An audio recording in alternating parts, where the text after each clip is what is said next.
მადლობა ყველას, ვინც მოვიდა და ეკლესიას მოეფერა და ლომისობას აღნიშნავენ და თავის სიყვარულით ეფერებიან დიდ წმინდა ლომისას, მთავარ ანგელოზ ზევით და წმინდა გიორგის ქვევით ეკლესიაში. მთელი საქართველოა ღვთისმშობლისთვის ჩაბარებული უფლისაგან და ღვთისმშობელმა კიდე ნინო ქართველთა განმანათლებელს ჩააბარა და მან მოგნათლა მთელი საქართველო.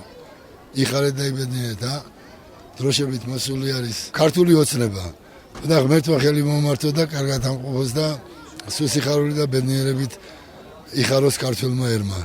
დიდი დღესასწაული აღინიშნა და ამაზე უფრო დიდი დღესასწაული საქართველოს ბევრი არ აქვს, როგორც ლომისობაა. და ამიტომ ლომისის წმინდა გიორგი და ლომისის მთავარ ანგელოზ მიქაელი შეგეციოთ და სუსიყვარულით გატაროთ და გაბედნიეროთ.